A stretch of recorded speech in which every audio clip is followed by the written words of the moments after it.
Just his ace left. Oh, come on. Wait, what? Hello everybody.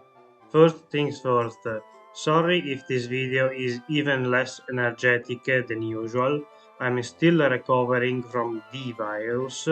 I'm not sure if YouTube still does not like the C word, so I'll lean on the side of safety and I'm not gonna say it. Anyway, today we'll play through Pokemon Emerald using only one slakoth plus the TM Pokemons. We'll also follow the usual rules of no items in battle, no cheats, and no double team. For those unaware, Slakoth is one of only two Pokemons with the Truant ability. Truant makes it so Pokemons can only act every other turn, making fights take twice as long effectively. Probably the worst ability in the game.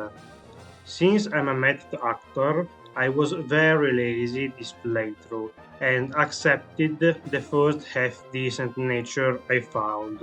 And here you can see the first instance of Slakoth loafing around on the second turn. Get used to it.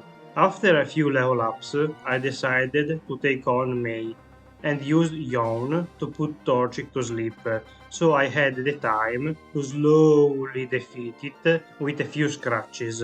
So far, no resets, doing pretty well. Now it's time for the first Team Aqua Grat.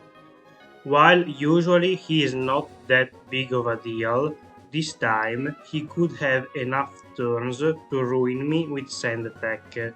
Thankfully, Slakoth is slow but accurate, so we can win the fight without any issues.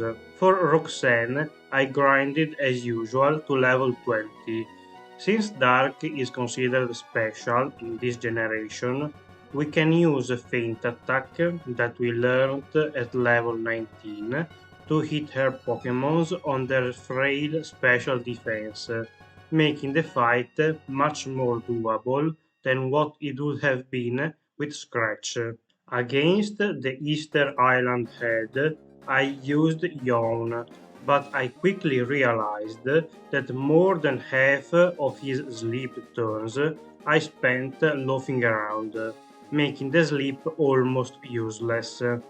Therefore, I just start blasting him with feint attacks, and to my surprise, they don't do as much damage as I hoped. At least Slakoth has his signature move Slakoth to heal up. By the way, I really liked how in Pokemon Radical Red, the ROM hack, they made it so you could use Slakoth on the loafing turns.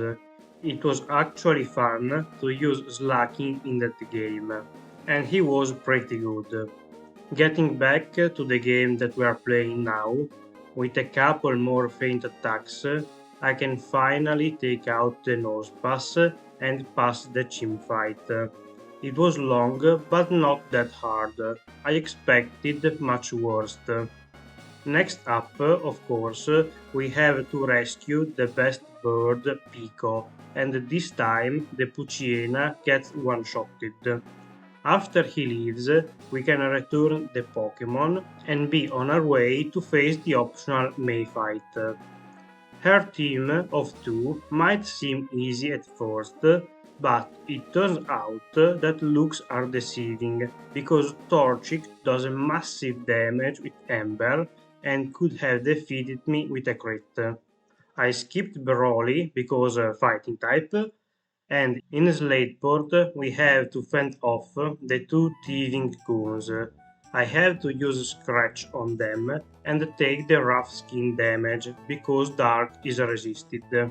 The second guy is a bit stronger because he has two Pokemons, and the Carvana can bite me for good damage. After we have a friendly quote-unquote chat with their boss, they leave and we can reach the May 2 fight, where I get destroyed over and over again. Combustion really did a number on me.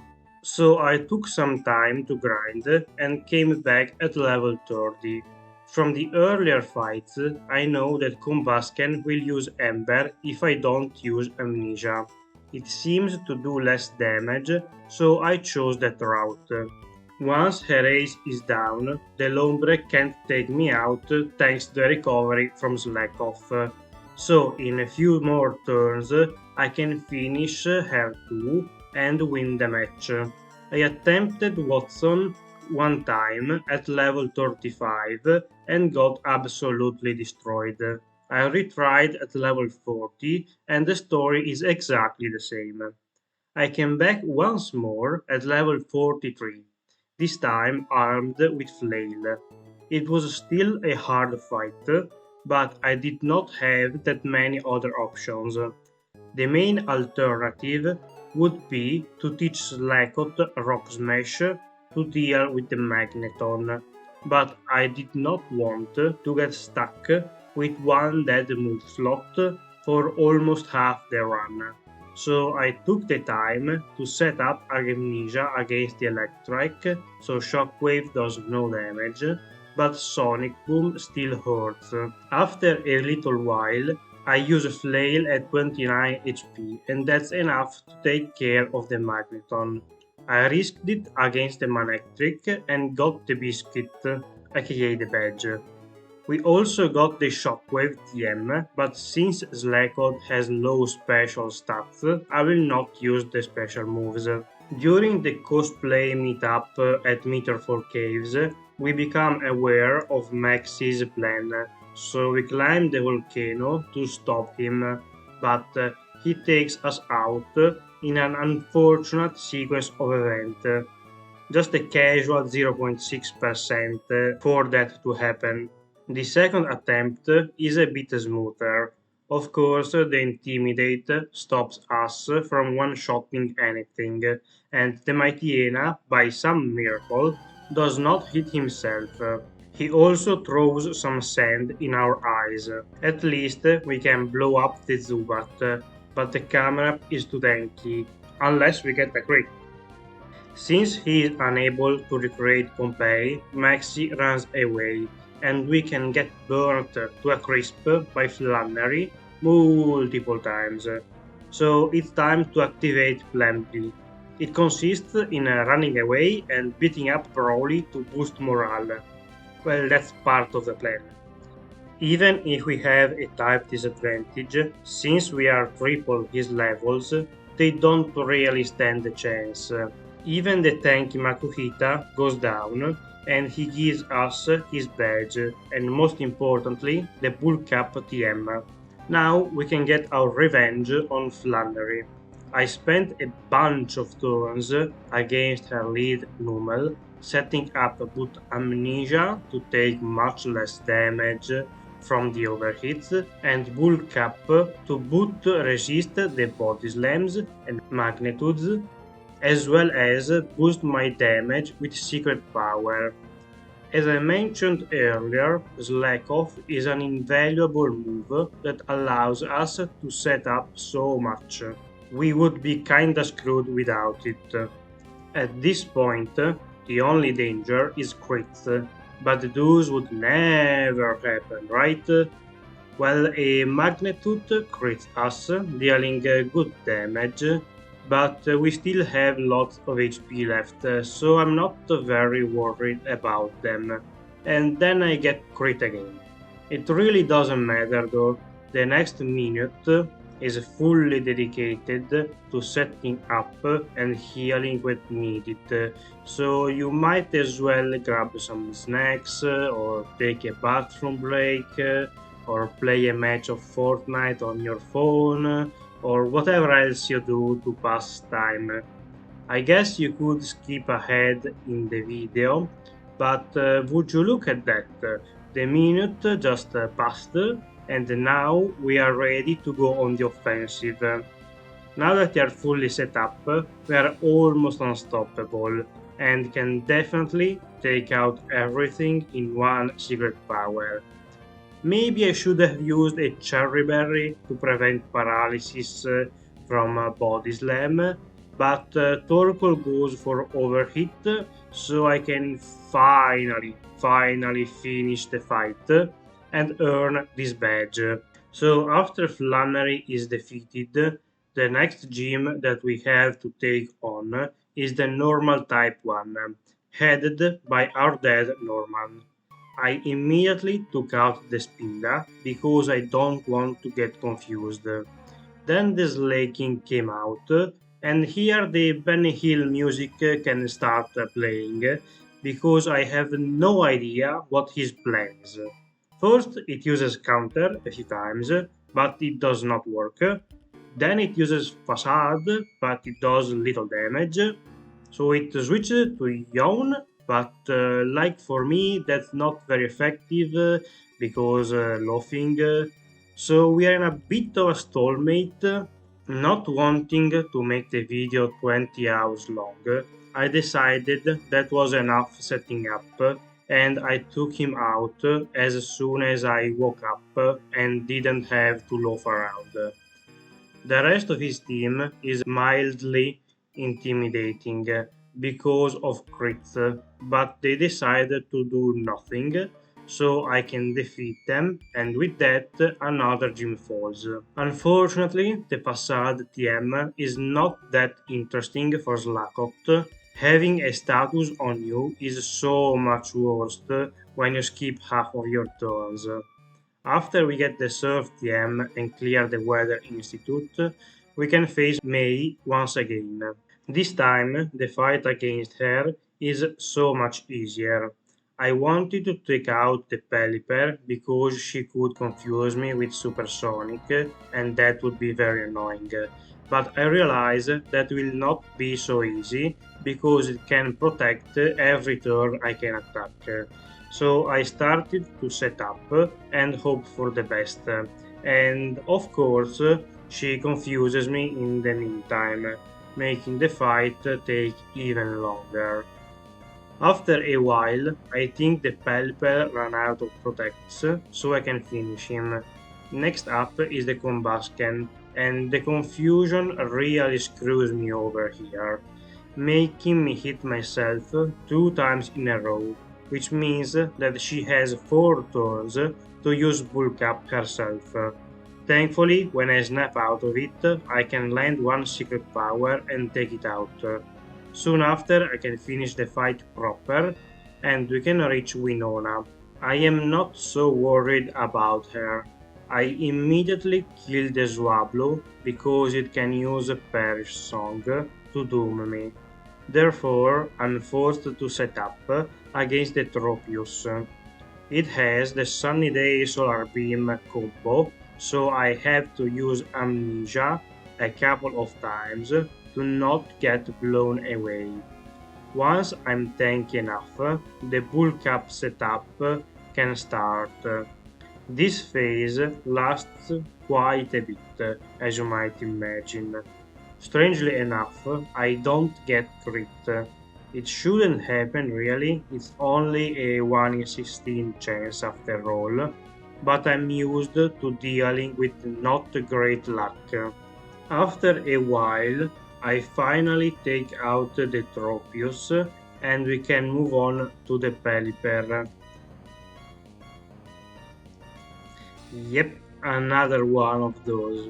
And of course, here comes the confusion. At least I don't hit myself in confusion, so I can set up more amnesia. He messes up the protect order, so I have an opening to take it out. The Skarmory could ruin the match if it starts spamming sand tag over and over. Thankfully he doesn't, so I can move on to the last Pokemon. The Altaria sets up too, but it's not enough to stop us, and we can take it out in one final hit. 6 badges done, 2 more to go. As usual, we have to climb the Not Pokemon Tower to obtain the Magma Emblem, so we can enter Team Magma's lair, and here we find Maxie about to wake up Groudon. I kinda got destroyed by him. I hit myself in confusion like 90% of the time. Okay, maybe that's a bit of an exaggeration. And lost about a dozen times against him. Another big problem that caused losses is sand attack. The mighty hyenas really love to spam that move, and with just a couple of them, I end up hitting one turn out of 10. After the mighty hyena goes down, the rest of the team is much easier. I'm just gonna heal up and then I can use one more secret power for each of them. I'm starting to see the main problem with Truant. Status effects that make you lose a turn are so dangerous because if things spiral out of control, you're unable to stop them for so many turns.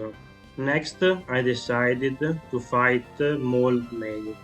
I can set up against her lead since it doesn't have any dangerous moves. At first, I thought that the Tropius was using Razor Leaf, so I was waiting for the crit, but then I realized that it is only Magical Leaf, so there is a much lower chance of a crit. I used a couple of amnesias to reduce damage from Magical Leaf, and then I can start bulking up. When I feel ready, I switch to Secret Power, and of course that's exactly when the crit happens. At least one is down, and we can move on with the rest of the team. I use slakoth to heal to almost full HP, and then I can restart attacking. Thankfully the sand attacks from Combusken don't have much effect, and defeat May for the last time with slakoth. The plan for Tate and Liza was to get through them using secret power, but I just could not do it. So I had to teach Slakoth Shadow Ball. With this move, the fight is much easier, and I can get past them on the first attempt. But it will also create problems. I gave up Amnesia for now, but I'm not sure it was the right decision, since Juan is a special attacker. I have to keep secret power, otherwise I have nothing for Wallis Delcatti, and if I remove Shadow Ball, I have nothing for Phoebe, so I ended up in a lose-lose scenario.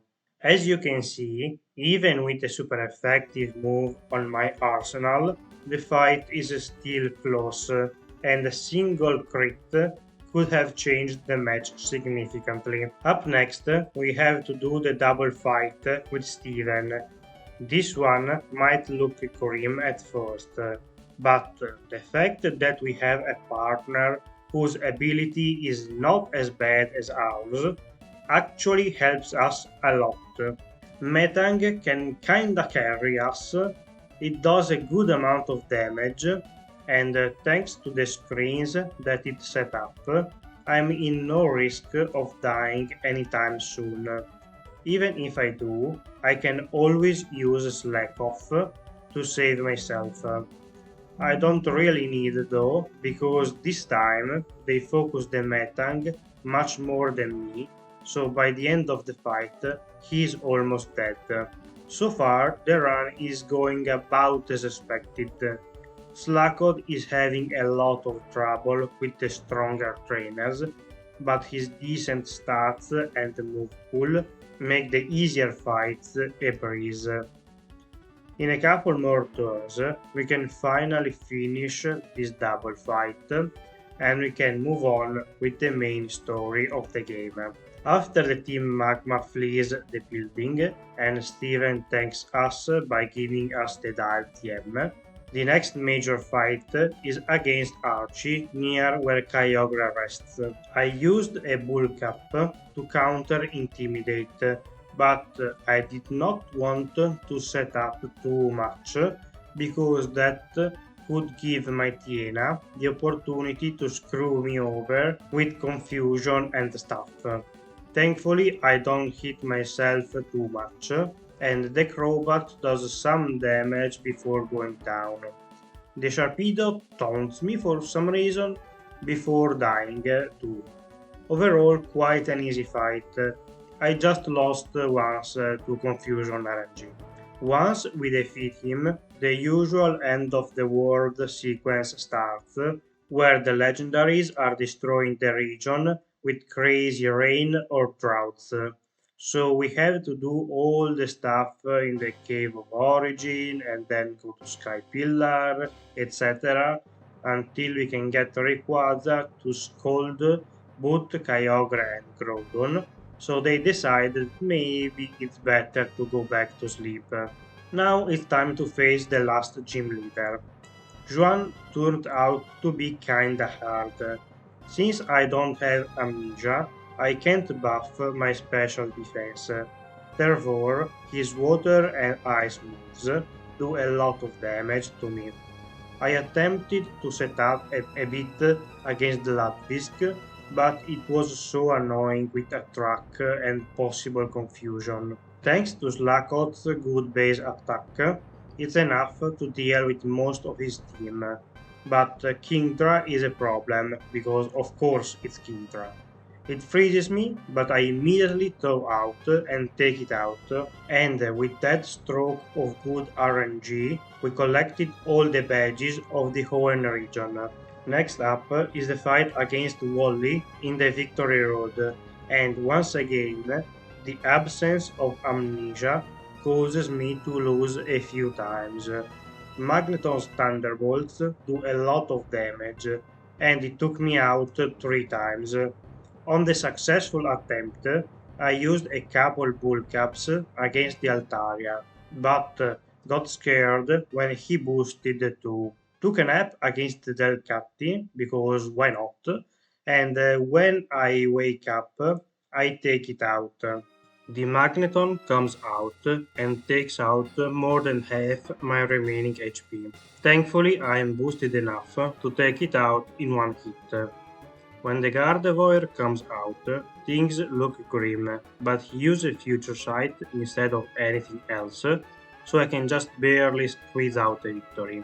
I use the move reminder to reteach Amnesia over Secret Power, but now I'm left with only Shadow Ball to deal damage. We can finally start the league. The first member is of course Sidney, and he is Pain.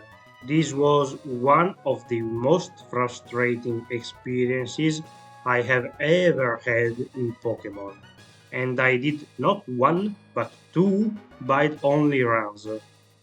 The number of resets, just over 30, does not convey the anger building up inside me for the hour of attempts where I was attacking 1 out of 4 turns if I was lucky.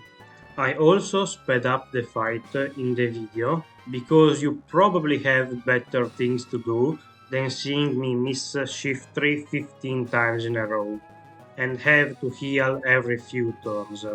I'm pretty sure that at some point he runs out of PPs for extrasensory and just starts doing nothing.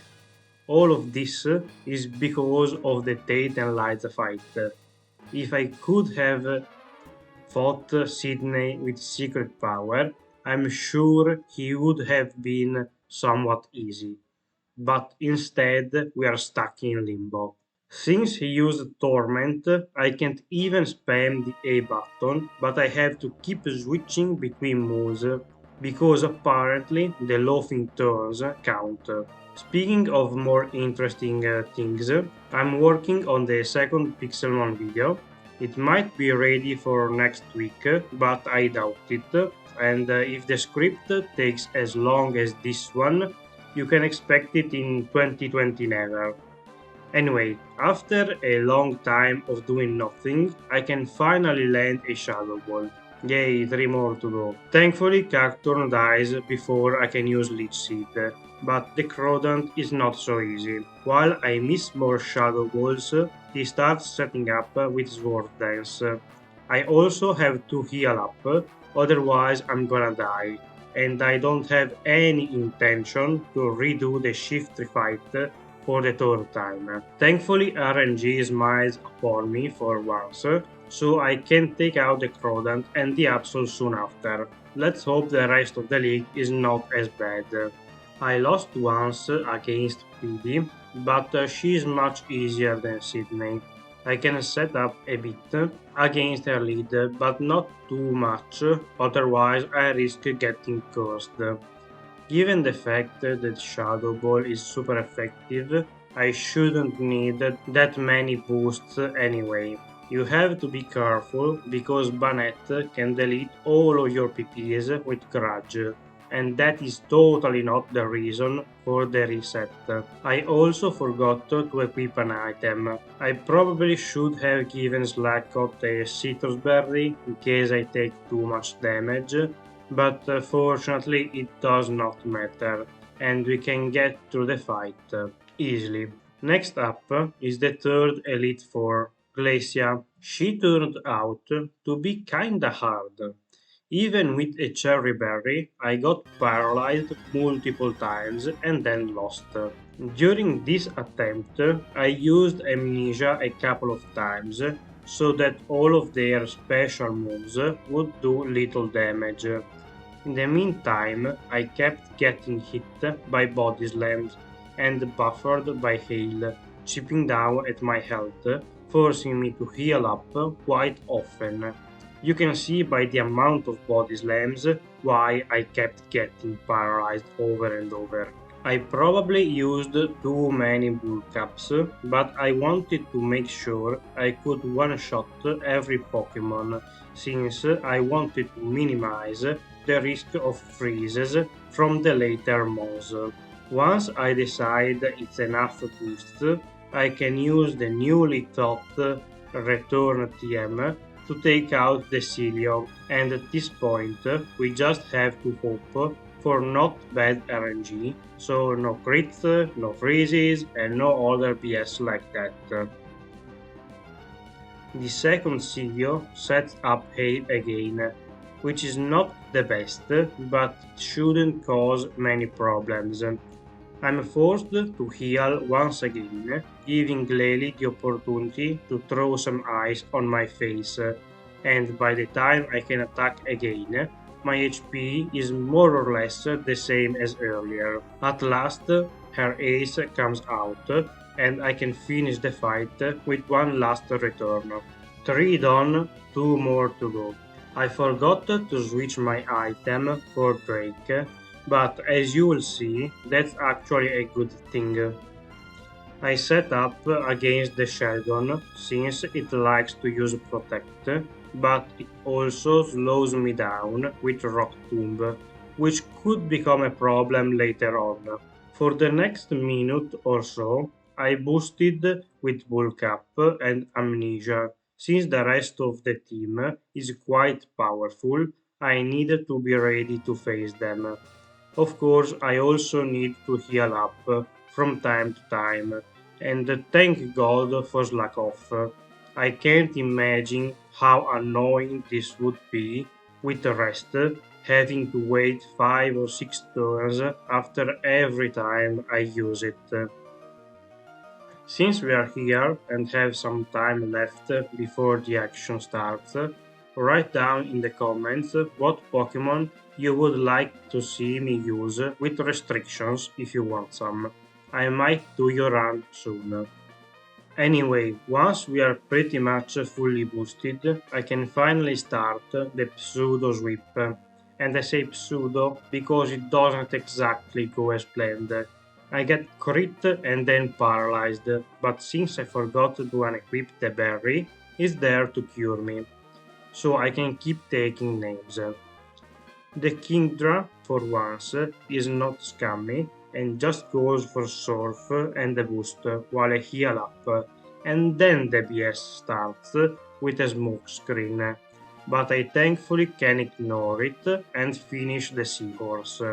Just 2 Pokemons left. What could go wrong? Just before I can take out the Flygon, it paralyzes me once again. And the Benny Hill music can start playing again, because the next minute is really a clown fiesta. Between the paralysis, the laughing, and the accuracy drop from a smoke screen, it takes me forever to hit the flygon a single time. So if you still have the snacks, it's time to go to town on them. I never understood the hype behind Flygon. Why do people love it so much? I get that the design is cool, but his stats are not that great. So maybe it's the classic underdog story against the big bully Salamence. The typing is also unique, well, until they added Zygarde. Let me know if Flygon is one of your favorite Pokemons in the comments and why.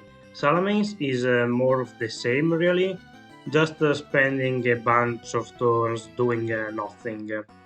It gets close once, but I can heal back up and keep on missing until I can finally hit one last return to finish the fight. That was way too long. We're almost there. Stick with me for a couple more minutes. Also, slakoth had a Pokerus. Haha, very funny game. Very funny. For Wallace, I equipped a Pecha Berry because I was worried about Toxic from Milotic and the Tentacle. I lowered Wailord HP to weaken Water Spout, otherwise setting up would be very hard. Next, I used Amnesia because most moves are gonna be special, so I want to reduce their damage since Slakoth's special defense is very bad. Time for the last setup session of the run. At this point, Wailord is starting to spam Double Edge, which lowers his HP even more and might even kill him if he keeps it up. I mostly ignore it and keep boosting.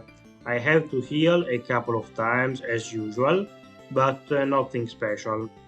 At some point, Wailord actually kills himself. Weird strategy, Wallace.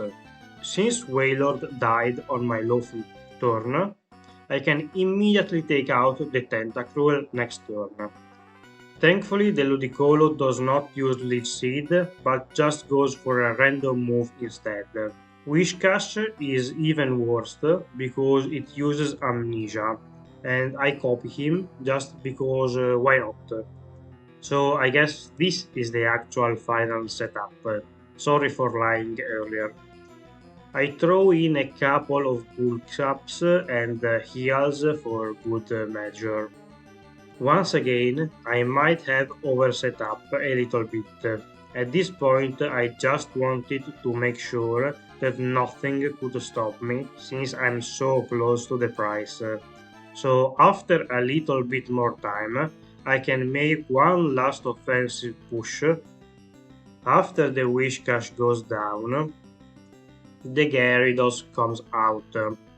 Intimidate lowers my attack, but I still have more than enough to finish him in one hit. His last Pokemon is Milotic. Maybe a crit could defeat me, but it does not happen, so I can finally finish this damn run.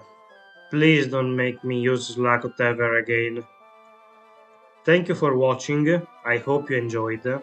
Remember to like, share, subscribe, ring the bell, and all of that YouTube stuff. Also, feel free to leave a comment. I always read them and answer them. So see you next time. Bye!